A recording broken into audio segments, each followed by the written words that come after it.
سبحان فالق الإصباح.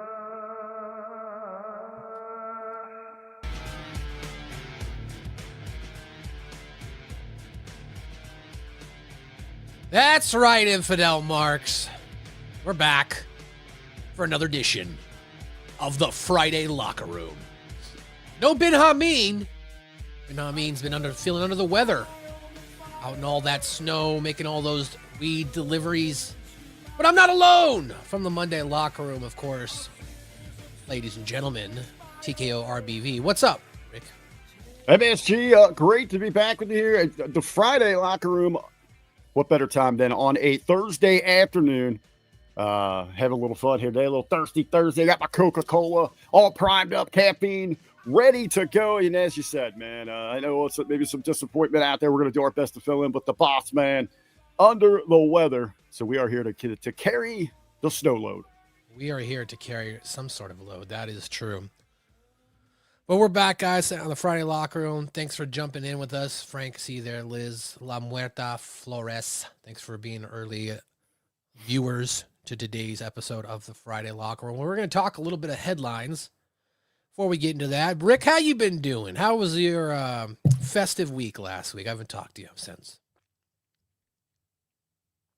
Oh, you muted yourself.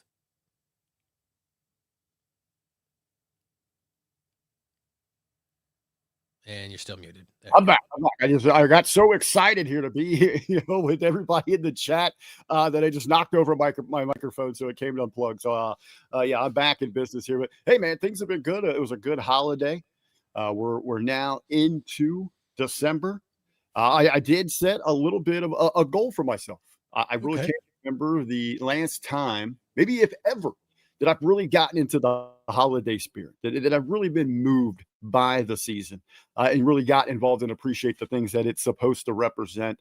So I did. I'm making a purpose and a point to be more festive, more jolly, if you will, over the season. So I've been doing some different things there. Hung some lights, to get in the mood, and went with my mom the other day to do a little Christmas shopping at an Amish-based retail store. So I got some cool things there and all that. So a little bit more spirit of the season, if you will. Okay. I'm with it. I feel you, bro. It's the season is upon us. We're now in the month of December as Christmas approaches. So we got the 25 days of Christmas on ABC Family. Or whatever everybody is out there celebrating, a variety of things. And Kwanzaa, this time of year too, it helps to uplift your spirits and be in the best of moods, especially with the product that we're getting from the world of professional wrestling. Yeah, no, I definitely understand that. Well, let's get into some headlines here. So we talked about a little bit this on I Like It Raw because it broke while we were recording. But I'd like to get your thoughts on it since this is the first time you've had an opportunity to speak on Hami Media Group about it. TNA Impact officially moves to AMC in 2026, Rick. So a press release that went out, the AMC will feature Thursday Night Impact as a 2-hour block of action-packed TNA wrestling exclusively on television every Thursday from 9 to 11 p.m. Eastern. The new TNA AMC agreement also includes extending the weekly telecast to viewers on AMC+. So here is what I said on I Like It Raw. How many people are still watching AMC over the top at home? Mm-hmm. Like how many people? I mean, I know that they've got 60 million. They're in 60 million homes as of today. Right. How many people are actually coming home on a Monday, Tuesday, Wednesday, whatever night, turning on AMC and watching the channel itself? And furthermore, as I've had a couple of days to even think further, how many people are going to go out of their way to turn on AMC to watch TNA wrestling? I don't know. I feel like this is such an odd pairing. You're taking you're taking a channel that's, for the last decade has been traditionally known to be more drama-based content, whether it be The Walking Dead, Breaking Bad, Better Call Saul, or whatever television shows they have on. And now we're adding wrestling to that. Now I see Liz saying she watched it all along for October for their Spooktober. I mean, that's a gimmick though. That's for Halloween. Mm-hmm. But in general, how many people are actually consistently paying for AMC Plus? Rick, what are your thoughts on TNA jumping to AMC? But my initial thought with this, no matter the network, whatever, but just for that distribution, you hit a keynote there, 60 mil. Well, what does that do for the potential for their audience, for their reach? That's gangbusters. This has to be one of the biggest announcements in the entire history of this company. Top 5. And going all the way back, they've been around for decades here, early 2000s when they first aired. So kudos to them in those regards. Listening to Bully Ray talk about it, who's closer to that locker room than any of us here, he said that, that roster's doing backflips. They are so excited for the possibility to have this sort of platform, this window. That's a very interesting take that you've got, MSG. And I kind of like to tie that together with what Liz is saying, because they are a kind of gimmicky channel. They'll hit you with that really cool October stuff. Can they do something like that through December into January? But as you said, it's kind of an odd couple pairing with professional wrestling. So my initial thought when I heard this, what do we think of when we think of AMC? As you'd mentioned, Breaking Bad, The Walking Dead, Better Call Saul, those types of programming, which have a much more raw, gritty presentation, very realistic feel to them. And I know it's kind of funny, when we're talking about, with The Walking Dead or something like that, but it's that raw, gritty presentation production with it. Will TNA Wrestling be expected to match that, where we do see everything in professional wrestling kind of mirrors WWE, where it's so crisp and over the top, that 4K kind of presentation? Will this be something different? Will it look unique? I'm not saying that it has to go as far as over the top production cost as a Lucha Underground, but is there a medium where it looks like it fits into the AMC family? No, and I think that's an interesting take. I mean, if you want to consider, they've done the Broken Universe stuff before in TNA. That might fit well if it was a full 2-hour show on AMC. But for, 5-10 minutes, let's say per show, is that going to be enough to draw in the casual AMC viewer? I'm not talking about the diehard wrestling fans. I'm talking about the regular AMC viewer who just, as you guys are pointing out, some people watch My Cousin Vinny. It looks like Cold Blooded is saying. Liz points out Spooktober. As I mentioned, some of the other shows that are on there or have been on there in the past. Will the casual AMC viewer make it a point that Thursday night is must-see TV for them? And I think that's going to be the key, right? You don't want to alienate your already established regular viewers, but you want to draw in those wrestling fans as well. So again, can those parallel each other? And how would that work? And I'm not saying everything has to look like the Broken Universe, but maybe just even in the storylines and the characters, will they be much more adult oriented, a little more push that envelope that we've seen, that other wrestling companies have gotten away from, where they, much more care about the move sets and your rope work than, mirroring society, maybe touching on some things that might make people feel a little uncomfortable, make them think. See, I would agree with you that might be a potential opportunity for TNA to potentially ignite within the brand itself. However, I disagree only because the news that's come out there as well is that WWE's partnership in TNA is going to stay intact. So would WWE let their talent compete on a wrestling show that was more aimed at being, let's say, grittier, more adult oriented? Or as part of that contract, that partnership, is the partnership going to affect how TNA continues to book their programming going forward? Now, according to Mike Johnson, the deal between WWE and TNA is not ending. Johnson stated that PW Insider spoke with sources in each company, and each were adamant that the existing partnership between the two sides, which was announced as being a multi-year deal in January, will continue on. WWE sources also confirmed that they were made aware of TNA's deal with AMC well in advance of today's announcement, so it's not a case of TNA blindsiding them. Also, WCW sources also point out that NXT was referenced in the press release from AMC and TNA. And then John Alba went on to say that Carlos Silva refuted any notion that there's a weakness in the partnership. The partnership is strong and less than zero truth is being told if otherwise said. And then, of course, there was a report out there by Takedown. And I guess there's another high TNA source that said the Takedown report was 100% complete bullshit. Yeah. So yeah, I mean, I agree with La Muerta. TNA will become WWE in spirit potentially. Like it sounds like we might be heading toward that. I mean, they've been doing that more. I haven't watched TNA in a while, so I've jumped on every now and then with Brandon to do some of the watch alongs, but I'm not intently watching it. But with WWE's talent there, to me, I personally don't see too much of a shakeup when it comes to the programming itself. Well, they already are. TNA is a little bit more edgier in some of their storylines, as is here, even with the current situation crossover. If you're WWE TKO, maybe you're using that almost as a test market too. That's not really us, but let's see how it works when some of our people fit into that to see if there is a need, a want for that sort of content.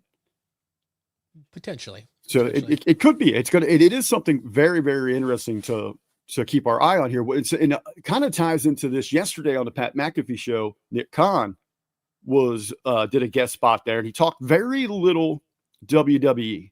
He was there pretty much putting over the Zuffa boxing organization that TKO is getting ready, is full forced into, and, kind of their business strategies there, what that league is going to look like.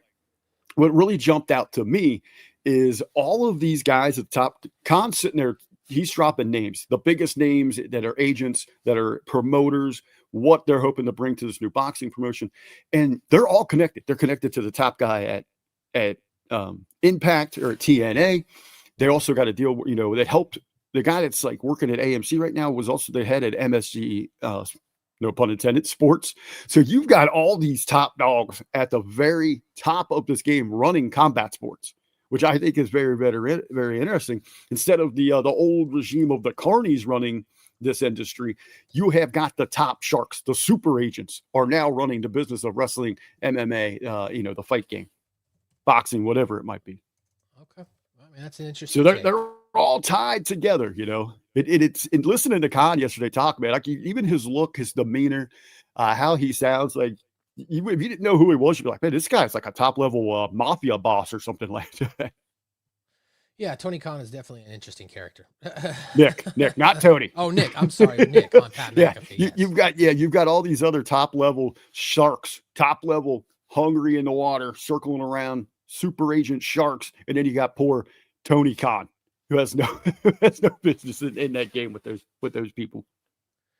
Well, let's stick with WWE since you brought up Nick Khan. Now, the following story, I want to disclaim I am an employee of the Walt Disney Company, so therefore the views and opinions expressed here do not represent that company. I do not represent the company in any capacity as far as an ambassador or someone to speak about the company's inner workings. However, Freddie Prinze Jr. claims that he's heard from a Disney friend that ESPN is so unhappy with the WWE deal. During his Wrestling with Freddie podcast, former WWE writer Freddie Prinze Jr. said the following while reviewing John Cena versus Dominic Mysterio's match from the PLE. It's his final pay-per-view on ESPN.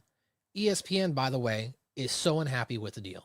I was talking to a friend of mine who works for Disney, and he was just like, yo, they're so they better make their money back on this deal.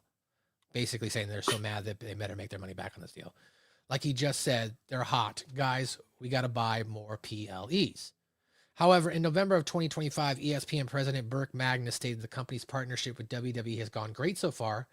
And Sean Ross Sapp of Fightful said, I asked sources in WWE and ESPN about Freddie Prinze Jr.'s comments about ESPN being unhappy with WWE.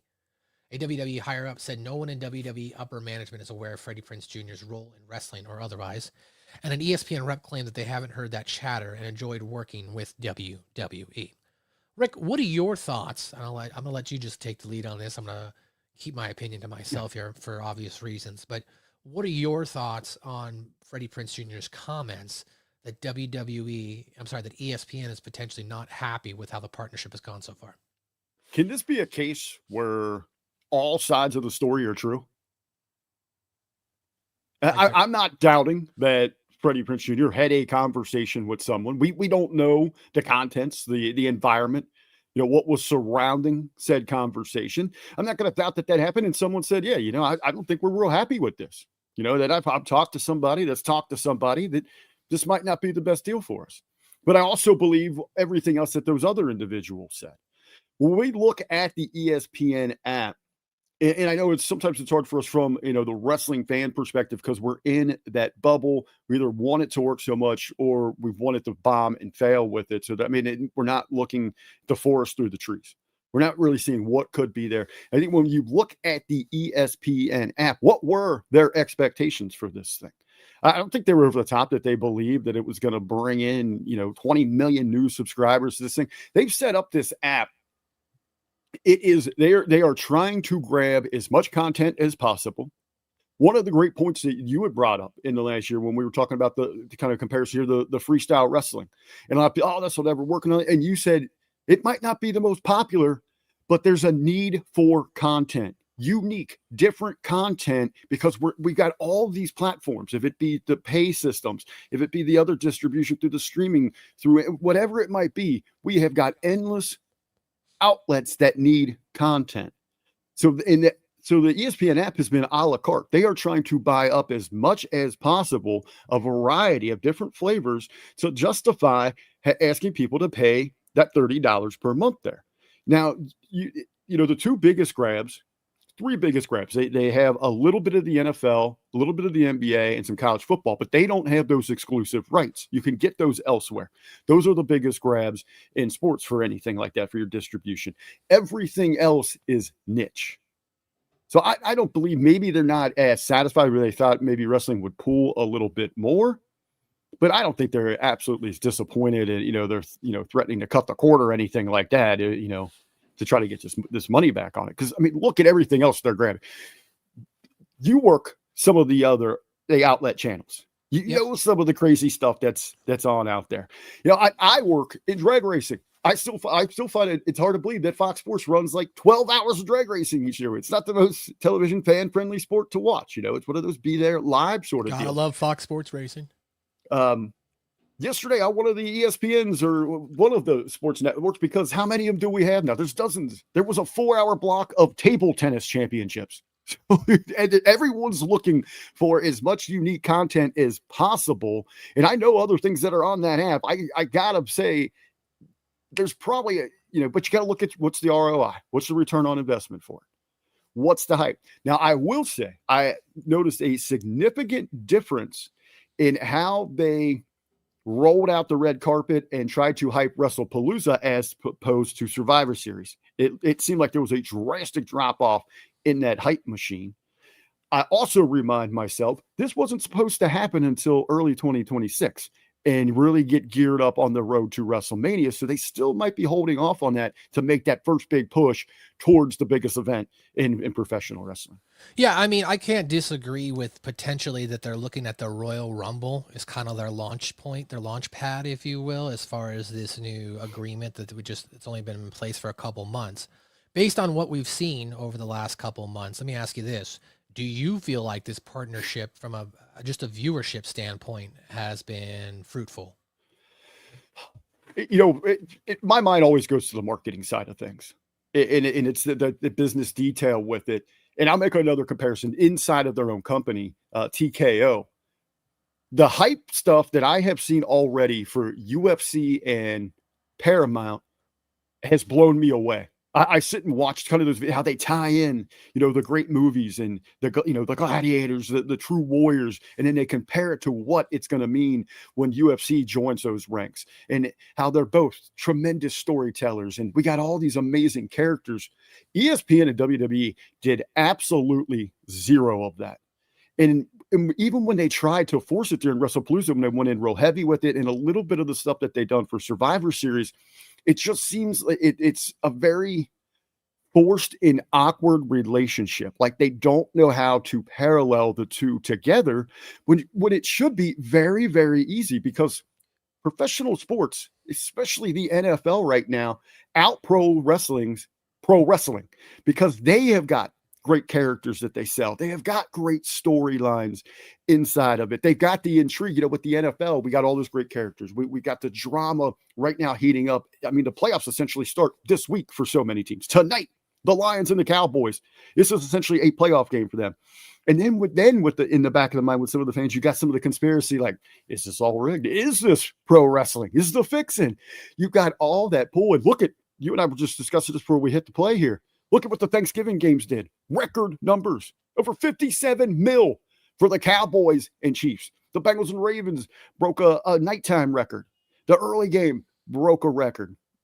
You can intertwine the superstars of WWE with the pro athletes of these other leagues and combine them. And that was the huge disappointment. I just think they've really missed the target marketing and coming together in their relationship. And I hope they can get that fix as we get into Riyadh season, Royal Rumble, and they're going back to Vegas, baby. Yeah, I mean, I agree and I also disagree. Because I obviously I work for the company, so like I see some different styles of marketing that we do. I'll give you an example. If you're ever watching ESPN and you see in the bottom, there's what we have at the bottom, the crawl, otherwise known as the bottom line. Sometimes there'll be advertisements for upcoming events, right? Big game coming up this Saturday, and it'll take over the full bottom line as an advertisement. So for these WWE events, I have to run what's called a bottom line takeover, and that'll maybe run for 24 to 48 hours prior to the pay-per-view. And they're running that across every domestic US channel. I did notice those. So from a marketing standpoint, they're trying. Now, from your standpoint, as far as the WWE fan, though, I think there might be something to that, though, because other than, some interviews that maybe we get on First Take here every now and then with some of the wrestlers, those bottom line takeovers and the commercials, it still hasn't really felt like a full integration yet.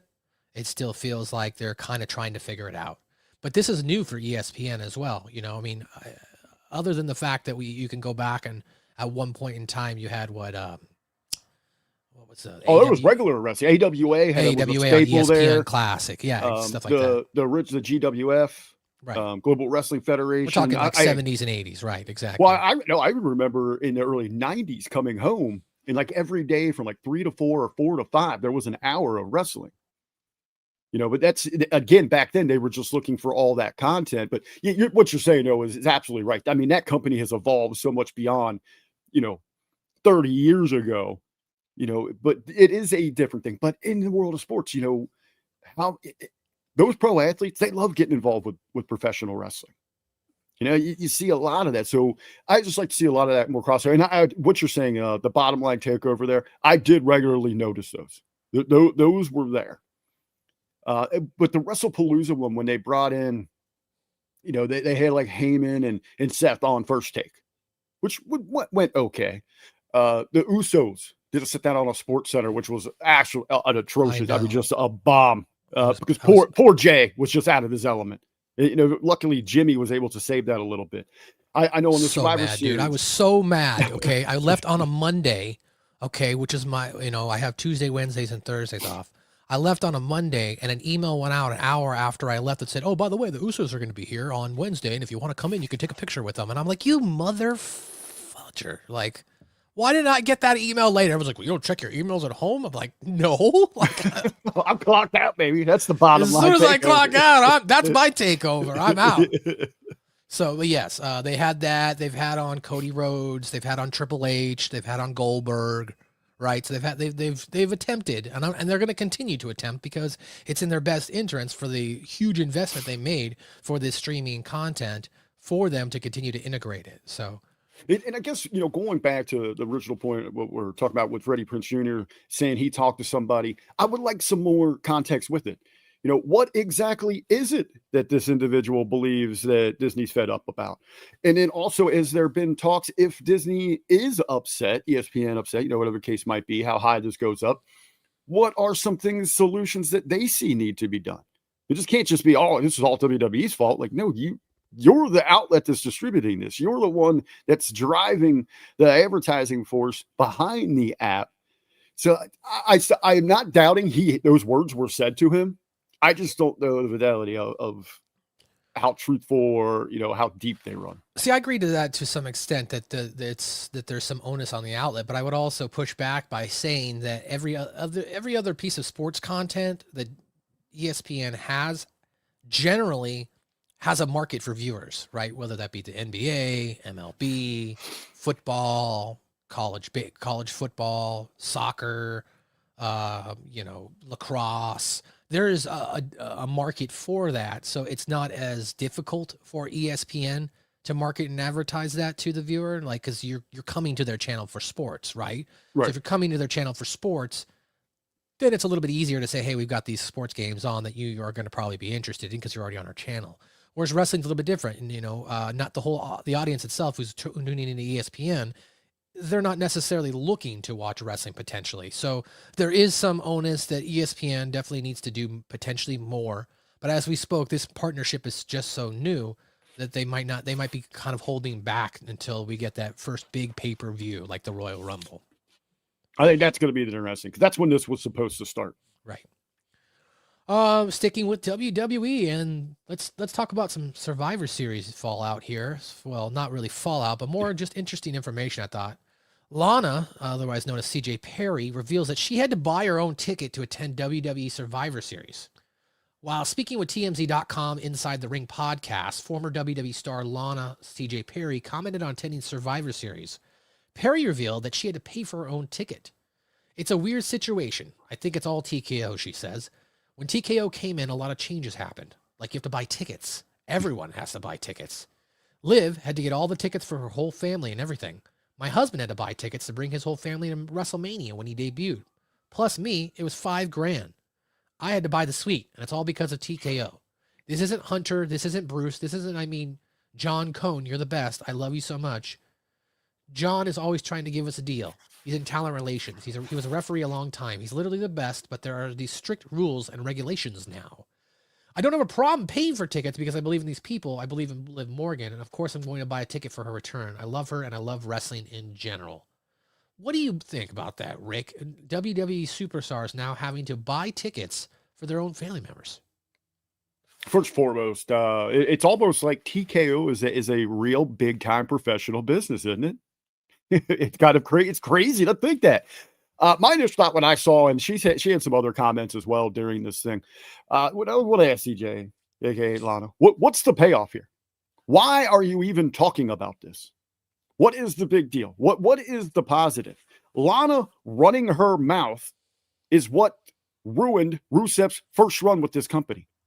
When she couldn't stay off social media, when she was revealing things that they had in their booking, that made that all go south. That's when they ended up getting ribbed, where they're throwing dead fish at her, and she's sleeping around with the BBC, and then getting power slammed repeatedly through tables and all that. Rusev gets dismissed. It was because of her running her mouth. Now it's like, what are you doing? Is she dead set to sabotage his second run with the company? What is the payoff? Why is she even talking about this? She should be putting over that her husband is glad to be back with the company. That they want somewhere else. Maybe the grass isn't always greener. Back here to finish business is about rising back. Put it over in a positive light, and then sing the praises that they renewed their vows, that they are back in love, and they are expecting a child. Those are the positives right now that are going to help him, not bashing the parent company. You don't think, and this is just I'm just throwing this out there, playing devil's advocate. You don't find this notion that WWE superstars have to pay for their family members as greedy at all? No, again, they are a business. And again, where is the... And I don't disagree, right? Because I work for ESPN, and we just reopened ESPN the store, okay? I don't get free shit. I still got to go buy all the merch. You know what I'm saying? Like, that's just how businesses run. So I don't disagree with what you're going to say, but go ahead. I'm sorry. No, even like on the smallest level, it just drives me absolutely crazy. Even if it wasn't my show and I see it happening. When I go to an indie show, I gladly am willing to pay the ticket to get in $10-15 because I understand there is a cost that goes with running that business, running that show. You will have a bunch of wrestlers. You have one guy booked on the card that shows up with a carload, people trying to either get a booking or come hang out. So now you've got 6 people hanging around. They're taking up seats, things like that. If you're going to, it's the same thing. Like if your friends own a business, it is a business, a livelihood for them. Don't expect to get their services or products for free. If they want to offer a discount or something like that, that's fine. Yeah, but TKO is not her friend, right? This isn't her friend's business. This is a corporation itself. So I think her argument is, or I guess maybe her disappointment, it sounds like, is that she doesn't believe that wrestling's family members should have to pay to go watch their mom, their dad, their sister, their brother, whoever it is. Okay, what's the extent? So, and even there was, she said something there at the end of the statement. She had to pay for the suite, the private box. There's a big difference. I'm sure they're not turning away Randy Orton's family and kids if they want to come watch a show backstage. You're going to set them up somewhere there in the arena. You want a box, private box and all this first class accommodations, things like that. Come on. If anyone that's heard interviews with her, it's watch her in other videos and stuff like that she's doing like that. She's going to want that kind of treatment. They shouldn't be on the hook for that. Okay. I mean, I agree with you. I don't think it's WWE or TKO's responsibility to provide said free tickets like that, like a suite. You're probably more right. If she just wanted to sit in the crowd somewhere, I'm sure they probably would have placed her somewhere in the crowd. Like, yeah, we got extra tickets here. You can sit there. But if she's complaining about the fact that she's got to buy suites, well, now we're talking different dollars and cents here, right? Right. I mean, you're going top, and probably for we know the prices for WWE events. You imagine what a suite's going for there? Probably about $5-10 grand on the low end. On the low end, yeah. On the low end. Let's stick with WWE still. Most of my stories today are actually about WWE, most of them. So the next story is Bayley says it blows her mind that some wrestlers leave WWE events early. While appearing on the Undertaker podcast, Bayley said the following about wrestlers leaving WWE events early. That just blows my mind. When I first got onto the road, all the live events you always watched. Cena watched everything. Roman watched everything. These last few years, Seth is always at the front monitor. So if you're at the live events, if you come back through the curtain, there's that monitor right there. When people come back, they ask Seth, what did you think? They can hear what he's saying. Oh, I can hear what he's saying to them. And then I'm learning too. But then lately, there's some people who just leave. Then Seth comes back from the main event and nobody's there. That is like, what? You just asked for his advice and nobody's here. It drives me crazy. Or if some people are on the show, they just take off. And I have this conversation with some people and I just don't get it. It's different and I don't know what's missing. For me, I'm just trying to lead by example. So I'd hope some of the girls see I'm still here, or I'm not booked, but I'm in Gorilla, or I'm not booked, but I'm watching the girls' matches, no matter what. And that would be maybe leading to others thinking, oh, maybe I should stay too. Some may think like that. Some may not. Before I get your feedback here, I just want to when I read the story, I equated this almost to in my personal experience of being in a band. When you have a show and you got 4 or 5 bands, wherever you're at on the bill, you generally want to stay till the end of the show. Now, certain circumstances may arise. Maybe a band member has to leave. Maybe something came up. But generally speaking, you want at least one representative of your band to be there for the whole night, because you're showing respect to all the other performers as well. So I agree with Bayley here. If WWE wrestlers are leaving before the end of the show, to me, that shows a lack of that shows disrespect, if you will, to all of their fellow wrestlers. What do you think, Rick? Well, we do a little shout out here in the chat. I think we got someone that can weigh in perfectly on this in the golden rules in professional wrestling, maybe give some examples. We got the Hammer, the tripod over there. He's been on that road, plenty of shows. He's worked at the highest levels. What are those rules of thumb? What would be some reasons for a talent to leave early? Maybe Hammer could share that with us in the chat. But yeah, you used to always hear, one thing, always be ready. Not just have your gear, be in your gear.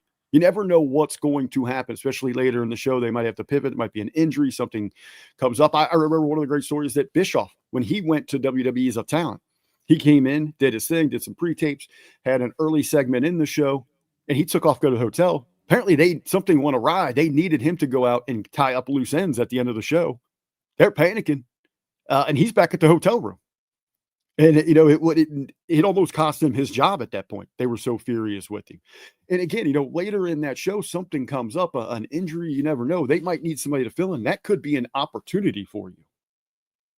But is it that new? Because there was a lot of times, and they'll give you the different reasons, back in the day at the house show, things like that. Hogan's match, which was the main event, the draw, the advertisement, would go on before intermission. Now, Pritchard and them, and it makes sense, would say that's so that we could begin selling tickets for the return match at intermission. You'd have Andre go over disqualification. Make sure we're going to be back here in 3 months, ladies and gentlemen, for the return match. No countouts, no disqualifications. Get your tickets now. Oh, so Hogan could get the hell out of there. He didn't want to be sitting there all night. He wanted to go back, go get his dinner, get back to the room, do whatever, get on the road to the next town, whatever that case might be. Is this in today's environment, though? Are they creating an atmosphere, MSG, of what we've been talking about, where we're getting away from the traditions of the old tropes, those golden rules, the carny business, and now it's just big business? Like you said, go to work, clock in, I've done my thing, clock out, I'm on my time. I'm on to the next town, whatever the case might be. Well, they don't even have to make towns anymore because we've eliminated those house shows. They're ready to get back onto that flight so they can go get their time in at their house. Yeah, to me personally, and I get what you're saying, it just shows a lack of judgment on the part of the performer's part, because you want to show respect to the other people that you're performing with, your fellow employees, we'll call them at this point then, that you respect their craft enough. They respected your craft enough to watch your match, maybe because you went on earlier. So you need to respect the craft enough to watch their match as well. And that way that creates that synergy that everyone is there working toward that common goal.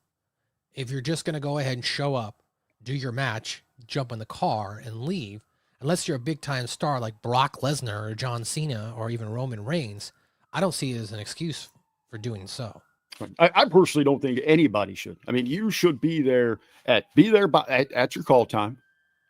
Be there through the duration of the show. At the end, for those guys, obviously they're working at a different level there. You are dismissed after that final bell. That should be the case. Like a starting pitcher in baseball, when they get pulled out for a reliever, doesn't go to the locker room, change and get out of there because they're done for the evening. You stick to the final out. That should be a part of this. Now, as you said, and I think that should hold true for even the biggest superstars, because that's where your camaraderie, that sends the example through. That's my personal feeling on it. Trying to make sense of it, from the business perspective. Charles says, leaving the building early will get you buried. So let me ask a follow-up question to you, Rick, as someone who promotes in the events. Have you ever experienced guys leaving early, and if they have, did they get any heat? Oh, absolutely. And here's my favorite one with it. And I've just missed people say, you know what? We don't need you on this show now. So they'll come to you. Hey boss, can I get my match in early? I'll go off like first or second because I want to make another hit at another show on the other side of town. We'll double dip on my payday. Well, I'll ask. I said, who had you booked twice? Who had you booked first? If it's us or them, they say then you need to go with your first booking, or whichever one you want. You're not. I'm not switching around playing. Our entire card, mixing it up just to accommodate you here. So, choose a priority. It's either us or them. I'm not like drawing a line like it's a war or something like that, but you're not going to play both of us here. If you're on this team, you're going to be here at the call time, and you're going to be here until we close the door on that ring truck. Okay. All right. Good stuff. All right. Let's move on. John Cena Sr. has some comments about John Cena's final opponent. While speaking on the All Access Entertainment, John Cena Sr. commented on his son John Cena's upcoming retirement match at WWE's Saturday Night Main Event. Here's what he had to say. Well, certainly, when he was asked about who he wants to see his son face, he says it certainly wouldn't be Gunther, that's for sure. I don't think that's a wise move, and I don't think the fans would enjoy it. Personally, Gunther does not need the rub. And by the way, I've never been a fan of this idea that on the way out, you must put somebody over or pass the torch. I don't know where that's written in professional wrestling. If we're going to use that analogy, Cena already passed the torch to Cody Rhodes. He beat him for the title, then gave it back. They embraced. Cody was teary-eyed. The torch was passed. So my thoughts is, does anybody need the rub? I think Cena's already given the rubs along the way, especially with Dominic Mysterio. That was a tremendous moment, and their second match was another big rub. Who else do I think he should face? I really wish Kurt Angle was able to get back in the ring, because Cena versus Angle would be an outstanding final match. I've always believed that Baron Corbin should not have been Angle's retirement opponent. It should have been Cena. As for who I'd like to see Cena face, Kurt Angle if possible, Adam Copeland, Chris Jericho, and a wild card JBL. Those would be my four choices. What are your thoughts, Rick? Are you excited as a viewer? Put yourself in the viewer's shoes. Are you excited to potentially see John Cena versus Gunther? There's a lot I want to dissect here with this, and I want to go back to, you talk about that old trope where in wrestling, and I think it's a misconfusion. It's the true meaning has been lost, where a lot of modern fans think that the right thing to do is to go out on your back. That really came from the territories. I like that comment there. I was reading that before we got going. But going out on your back came from the territories, because you were doing good business, and then you'd move on to another territory as that big heated heel. You put over a baby, and then maybe you could make the turn, come back. You're recycling through. This is a different and a completely different set of circumstances with a career. This is I love what Big Ray always says. It's a love letter to the fans here with Cena and the things that he's doing. So I give it a little bit of a pass inside of itself. I absolutely think, especially with how many people Cena has been putting over in this past year, that it would be nice to see him go out on top. Now with that, you need to make sure that you're doing good business for the person that is his dance partner. I don't know if you can exactly do that with Gunther in a loss. LA Knight could eat a loss and use that to fuel his fire as that anti-hero sort of character that he portrays, a little sample, a little bit of The Rock and a little bit of Stone Cold. He could use that as firepower to move forward to the next level, make a run in the Rumble, maybe even win the damn thing, go to WrestleMania as a headliner. Win or lose for Knight, it's a good position. I don't see where Gunther gets a whole lot out of this either way. Yeah. So what's left between those two? But the John Cena, you're asking about the excitement of the John Cena farewell tour. The last time is now tournament and all that. Very little to zero excitement from my end. I'm going to compare this thing. John Cena's 23 years in the business. The guy has literally hustle, loyalty, respect, has given everything, has played at a different level, has accepted nothing but greatness and pulled everybody up to his level, his performance to get the best out of them. And this last year has been not just abysmal, but an embarrassment. I asked Ben this on Monday. What was worse, the heel turn or after the heel turn? And he breaks it down perfectly where this post-heel turn has this just out of nowhere babyface run that we're getting with them has just been terrible. They're not really doing any business. It's just about moving that merchandise. I'm going to compare this to, we look at the 23 years of John Cena to Michael Jordan. All the great years in the 90s, what we remember with the championships. And this last year is like the equivalent of Jordan with the Wizards. It's nice that he's still around and there's been some moments, but we're not going to remember it and we're not going to talk about it. There's nothing memorable. There's nothing that has honored him here. Very comparable to that. Interesting take. I agree with you to an extent. I think that John Cena's run, his last time is now tour, has not been fruitful in regards to WWE. I don't believe that it has increased ratings. You know what I'm saying? I don't believe that it's increased the amount of people who are excited to see this final match from John Cena. I think maybe at one point in time when we originally got the heel turn back in February, March, there was some intrigue, but then that slowly started to go downhill when we saw disappearances from The Rock and the rapper guy. I forget what his name is. I can't remember his name. Yeah. It's like a regular name, Trevor or something. But yeah, well, because he didn't have a plan. There was, right. It was just on a whim. Yeah. So, I mean, overall, I don't feel like John Cena's final run has been anything special. So I guess we'll find out what happens here. I personally am not excited to see John Cena versus Gunther. I agree with what Billsy744 says here. I think the concept of a rub doesn't exist. What will be the short-term upside for Gunther? It helps Gunther in 30 years' time when he reflects on this moment. I agree with that. What does this do? This doesn't do for Gunther. It's not going to elevate Gunther. Even like it's Survivor Series. We got Cena out there selling pop rocks. What the hell does that do for anybody? Like, are we now thinking that Rosie Perez is like this great second coming for the women's division because they hit these, and you got the women getting involved. You got Liv low blowing him here. We're never going to get a payoff for that. Where's the good business in that? There was none. And I heard people saying, oh, this is Cena wanting to get back. Well, maybe that's a reason, because if it was The Rock's idea to turn him, maybe that's a reason why we shouldn't be listening to these talents with creative. That's a good point. That is a good point. All right. WWE Hall of Famer says he would bet $100,000 that Chris Jericho will show up at the 2026 Royal Rumble. In recent weeks, there have been rumors about Jericho potentially returning to WWE once his AEW contract expires at the end of 2025. WWE reportedly has significant interest in bringing back Jericho. While speaking with Denise Salcedo, WWE Hall of Famer Diamond Dallas Page talked about Jericho's support of his DDP yoga system He then said the following: I bet $100,000 he will show up at the Royal Rumble. I'm just throwing it out there along with everybody else in the place. The roof will blow off if Jericho shows up at the Rumble. And if I was booking it, it would be number like 10, and he just stays till the end. I remember when he first came back with us, he was like number 2 or number 1 or number 2 or number 3, and he went all the way to the end. And it was such, like Chris told everybody about my program, and it was such an honor to have him help me. What do you think? Do you think Chris Jericho is the guy that shows up at the Royal Rumble, Rick?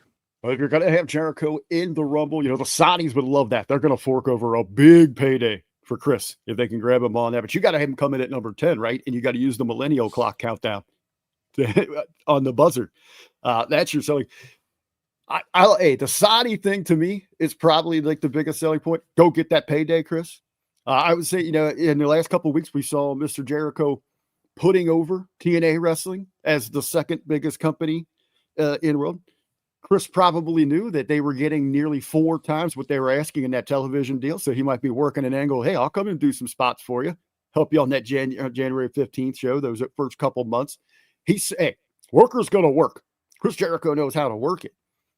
Personally, for me, and the only interest that I am getting out of this masked man, this mystery assailant from Survivor Series is, a lot of people are saying, we hear a lot of Austin Theory joining the vision there. A lot of people saying maybe this is Sami Zayn because, that bloodline kind of left him out and he's dealing with the leftovers on the other show. The Usos and Roman are doing their thing, some interesting things. What stood out to me, though, that mystery man was moving like a spry mongoose, man. Shot right up that cage, hit the boob, shot right out of it. Just for a cheesy pop, me personally, I would love to have like a Black Scorpion moment where it is unmasked and keep in the next couple of weeks, keep showing a very athletic, agile assailant, mystery man, and have it unmasked to be Jericho. See, I told you guys at 50, I was looking this good. Look how I'm moving around. I got the footage to show all that. I think it's going to be in one of those spots. January 5th, right? Is that the anniversary 1 year at Netflix? They're going to do something big. They got Breaker versus Punk. Yep. That's probably where we get the reveal. So maybe it's Jericho there. Maybe Jericho does something with Total Nonstop Action, or Jericho gets that big payday from Saudi and enters the Rumble.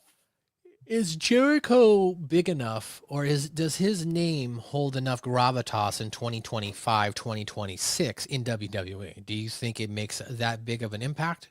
Or is he just going to be another player that just like every other wrestler there is? I think there's a lot more value in a lot of the topics we just talked about. Jericho still has tremendous name value. He still has the crossover. There's still, a little bit with the band. He has been on television, although be it for another company, but he's been on those networks at the forefront. He's been one of the biggest names representing All Elite Wrestling. So people are still familiar with him. We were talking about potential for marketing strategies with your crew, the mothership, ESPN and WWE. Jericho's one of those guys that can help build that bridge, that can work and go on one of the shows and go out there and entertain, talk little wrestling, and relate it to the world of professional sports. I think that's in a talking head spot as an ambassador is where you get some true value out of Jericho. I think Billy brings up another good point. Big Jericho fan, but WWE is unable to get Cena's retirement right. Like Russo says, WWE are all about the pop. What happens to Jericho after the pop? What would you guys do? So what would you do, Rick, if you were bringing in Chris Jericho? So again, I'm using him as an ambassador and a talking head more. He's out there doing goodwill projects for us. He's great with the hype and all of that. I think we've learned here, stay the hell away from those farewell tours like that. Just let it happen kind of organically, naturally. Obviously, this next year, coming up 2026, we're going to say goodbye to AJ Styles. AJ's just kind of said what he has a little dance card that he would like that final dance with some people, and then he's just going to call it quits. I would just phase Jericho out with that. I think Jericho still has multiple years if he's only wrestling maybe quarterly or coming in less than that for big matches when they're appropriate and it makes sense. Don't force it where we got to hurry up and try to get a year out of it with these certain dates. Ease into it because there's still a lot of value paying Chris in all those other aspects.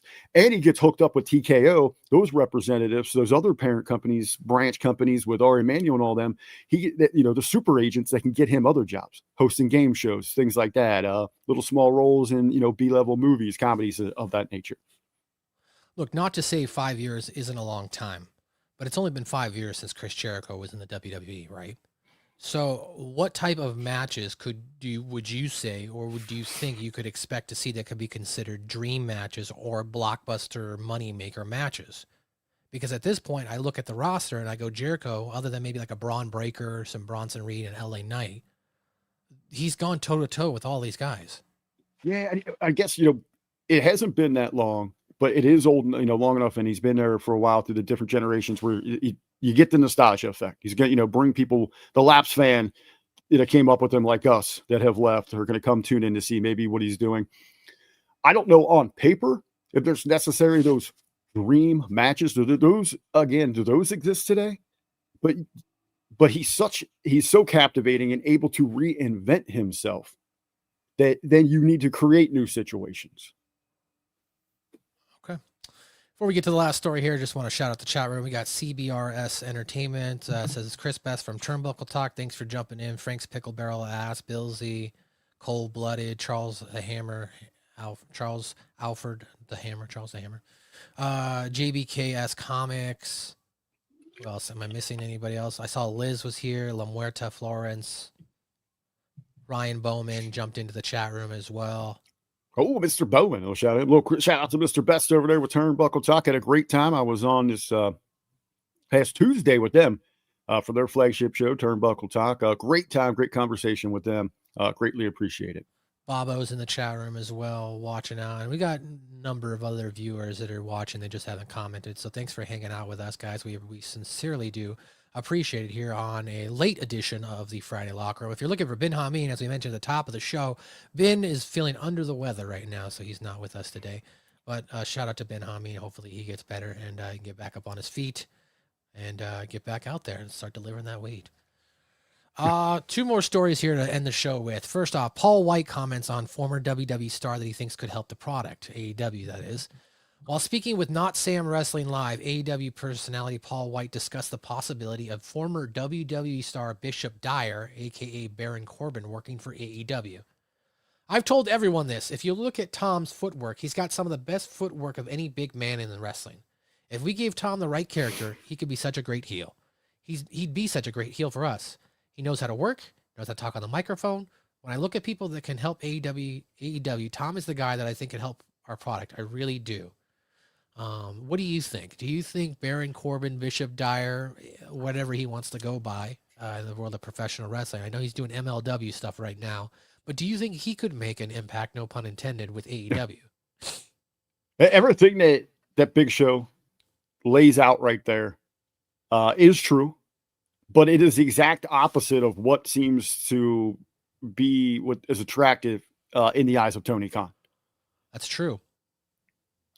I just read something where it's MVP is regularly having hold on, to... I got that next. That's the is it? Okay. Closing story. All right. So we'll talk. So who is going to be there to protect that big man style? How are they going to use him? There's a problem, and I just don't want to pick on Tony Khan here. Don't want to just pick on him. But I mean, it almost seems to be a growing problem in professional wrestling that no one knows how to book a big man like that anymore.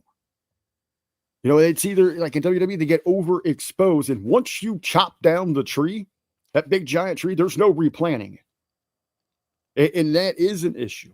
And they have, and I would love it with a follow-up question for Big Show, because he's lived it. He's been there. He's been through those struggles. How he sees what in 2025, what is a formula that could work to book and protect the big man? If Hammer's still with us, man, I'd love to get some insight from him on that. Because, I mean, once you cut down that tree, that big man, you can't replant that. And so is it a special attraction thing? Is it overexposure that's hurting them? Is it that no move sets, no styles are protected? That character work isn't as valued? So we've abandoned all of those things, the things that were so special, unique for the big man. So where would he exactly? I think he's a hell of a talent. I think he's an amazing talent. He was a huge swing and miss many times by WWE when it came to Dreyer. But how and where would he fit into that? Well, let's transition then to the other story since you brought it up because it ties into this. MVP reveals that he has turned down unrealistic moves on the behalf of Bobby Lashley. While speaking on his podcast, AEW star MVP of the Hurt Syndicate discussed his advice he gave to Omos back in WWE. A lot of the lessons that I passed on to him were things I learned from working with Big Show and Undertaker and Kane, working with these giants. I talked to him about how to compose himself, how to pace himself, and he was going to have guys who were going to try to lift him off his feet and do moves to him, and I told him to say no. And as you know, we went through that because it was difficult for him as a new guy, just learning the ropes. Hierarchy matters in pro wrestling to a point. Usually if you're younger, a greener guy, and a more experienced veteran wants to do something, you give way to the veteran. But nowadays, veterans aren't like how they used to be. They don't always have the same experience or in the same grasp of psychology. So I told them, you're going to get a little 175-pound dude who's going to want to suplex you. You have to be comfortable saying no. You can't do that. You can't suplex me. Omos says, why not? He says, because I'm a fucking giant. That's why, Omos, MVP says. Part of my job was to protect him. And that's how Bobby Lashley and I ended up together too. Bobby is way too nice for the amount of damage he can do. He's one of the nicest guys around, and he's way too giving. So guys would want to do things with Bobby, and Bobby would be like, okay, and I'd step in and be like, no, you can't do that to him. Bobby would go talk to P, and I'd ask, would you do that to Brock Lesnar? And their answer would be no. Well, that's Black Brock Lesnar. So no, you can't suplex him. No, you can't powerbomb him. No, not you. Protect your size. Protect being a giant. Truer words ever spoken. And that's what I was going to ask. Who are the people speaking up for these individuals? Because I mean, this goes back to Tony Khan was wanting jet speed. Those two dorks to get in there, not just go 50, to get their shots in and dominate and then beat the Hurt Syndicate. They weren't having any part of that. And it hit the sheets a little bit. They're trying to twist it. Oh, they're being difficult. They don't want to put people over. That's not the case. They were protecting their business. And that's what this stems from. You don't want Lashley going out there doing your typical AEW match, because once you put him in with everybody else, you cut him down to that level, you have destroyed his reputation and he is useless to you. That's a major problem. I relate that to conversations I've had in independent wrestling, where big old badass bruising beast, big dudes, 6'5", 300-pounders are going out and getting suplex or selling punches for a 5'4", 135-pound, soaking wet, 135-pound female. That's sexist. You're not respecting the talents everybody put it. No, it's a reality of a situation. Chick comes out there, again, that's 5'3", 135 pounds, whatever, and punches a dude in the face. There's no reason to be selling that. And in return, if he punches her back, no, it's not that, she does the whatever. No, her face gets broke. That's a reality of a situation. That's how it should be presented. I don't care if she's a suplex machine. She shouldn't be throwing around those 300-pounders. You're killing the disbelief, the business with it. And it's the same when you're letting cruiserweights do that to your big, badass heavyweights. Charles the Hammer says, a giant needs to know how to work. And he also says that he used to be like that when it came to being a big man, very giving. So there you go. And Frank's Pickle Barrel asks, as a 5', 175-pound guy, I never like seeing guys my size on wrestling besides a couple guys. Okay. Well, I was going to end the show here, but I did refresh some of the headlines here. We got one more headline I'll go over before we get off here. WWE President Nick Khan says the company is honored to have Brock Lesnar back. While speaking to Daniel Cormier, WWE President Nick Khan commented on Lesnar being back with the company. He says, as you know, and I'm not saying he's in the UFC every day, but when he walks into a room, he looks and is usually the baddest dude on the planet. And that's what he looks like. And that's his personification. By the way, he's a gem to work with. Easy. As long as he knows things in advance, there are no issues. We're honored to have him back. I'm happy he's here, and I hope you enjoyed the War Games match he was in. Of course, this is Lesnar return to WWE, despite being named in Janelle Grant's ongoing sex trafficking lawsuit against Vince McMahon. What are your thoughts? I mean, obviously, I kind of know what you're going to say, but what do you, for the people listening, what are your thoughts on Brock Lesnar returning? I mean, obviously, smart business decision. Am I right? Right. You have very few actual draws in professional wrestling, and maybe even in combat sport, right, where Brock crosses all of those boundaries. So first, I thought there, as you said, that he was on with Cormier. So Khan was making the rounds yesterday. Matt Cormier. So he's out pushing TKO business, the new boxing organization, all of that's happening. But yeah, one of the biggest things that has been lacking in professional wrestling for I better half of 2 decades is true mega stars. When they made everyone a superstar, we had no superstar. So we only have a few mega stars.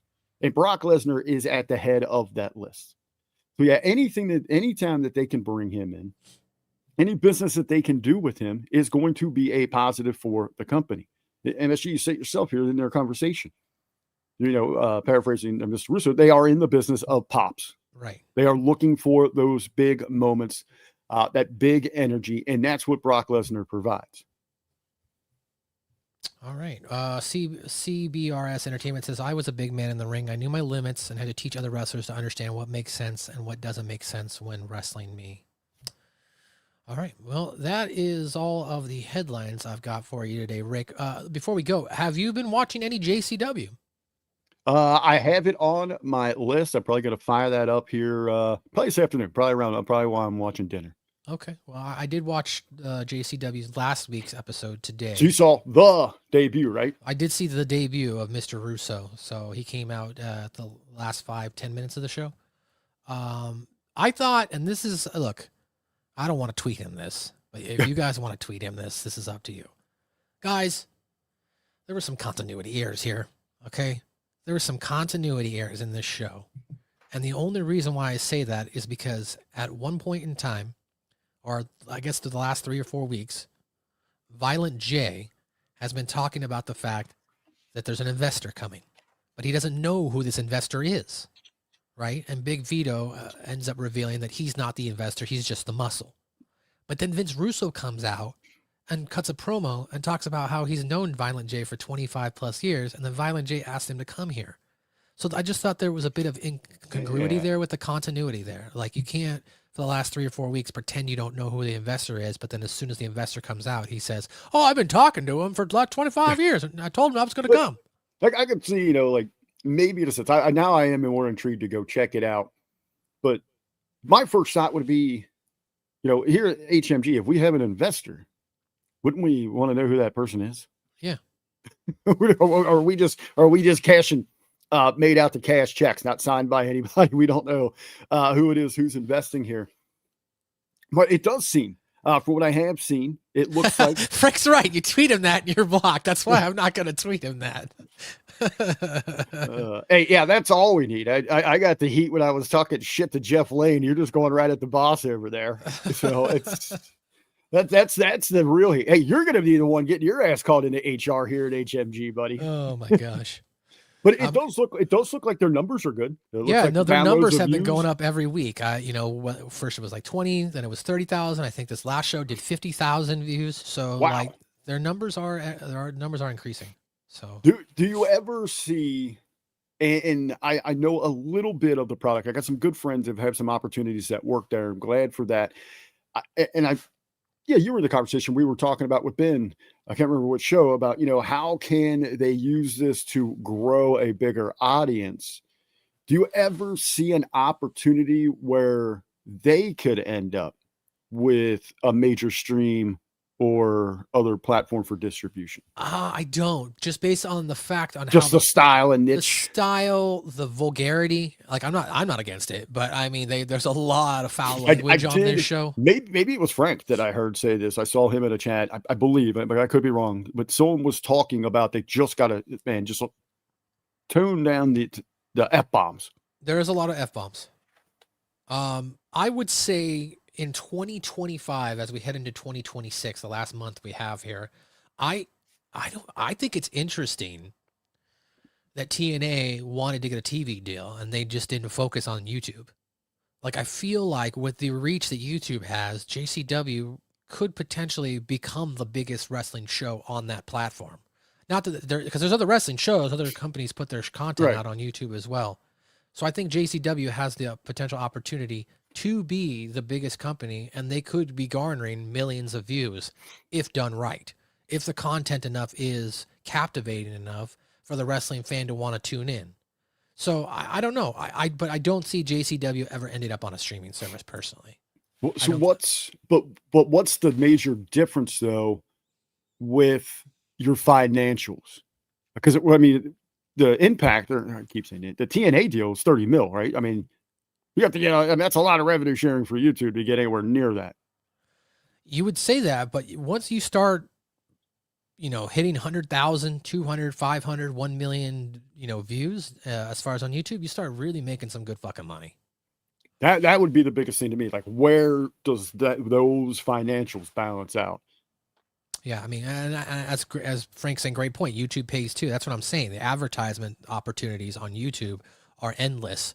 Now, will there be some drawbacks on the advertising spectrum for JCW potentially because of the content and the vulgarity they use? But I could still see YouTube being the platform that they could blow up and make JCW a bigger household name. And that almost makes me wonder, one of those fun what ifs. What if YouTube had existed during ECW's peak? That's a great question. That is a great question.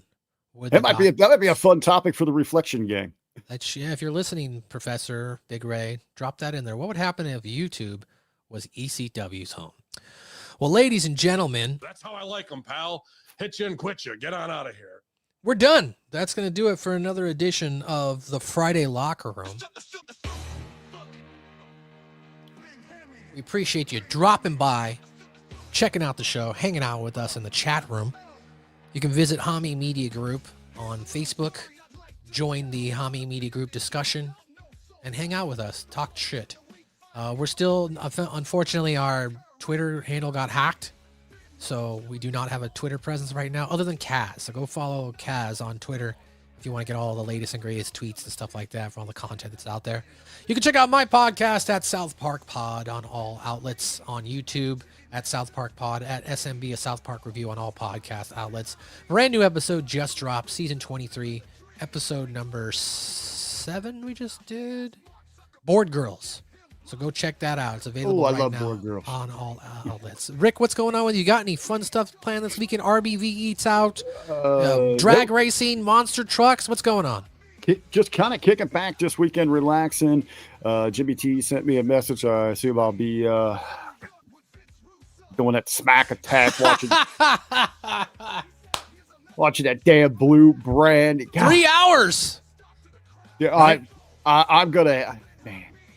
Like, am I just being punished by a god for something? Again, how are they justifying that at the network? I don't. God damn. Yeah. So we're doing that. Smack Attack will be coming at you.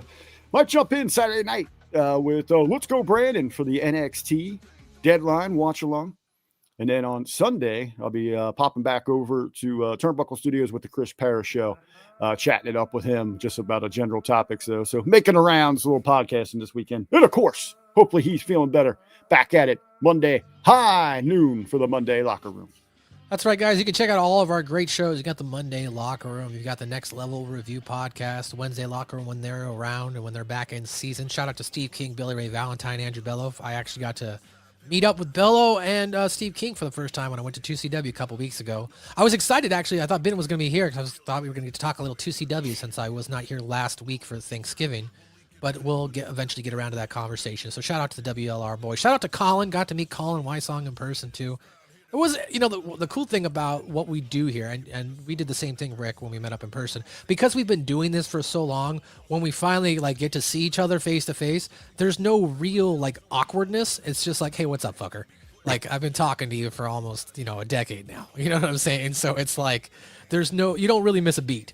And I really thought that was cool, getting to see Colin in person, Bello, Steve King, Billy Ray Valentine. I hung out with him multiple times, so that was just another great night with Billy Ray Valentine. So, but I'll give you my notes on 2CW. I had some notes that I took down throughout the match. So check out next week's Friday Locker Room, and I'll give you some more of my feedback when Ben's hopefully back. Don't forget to check out the Smack Attack Friday night here with Rick Vickery and Jimmy T. You can also check out the Pro Wrestling Reflection podcast, and don't forget to check out The Wreckage with Jimmy T and the Vet, and the Impact Attack with Brandon and the Vet. That's all we got for you today, guys. Hami Media Group, Friday Locker Room. Hopefully you have a safe weekend. Stay warm. And, wrap your Jimmy before you go out in the rain, boys and girls. That's Wrap going to up do your it. Jimmy T. Wrap up your Jimmy T. And don't be a racist like he is. That's going to do it. Check you guys later.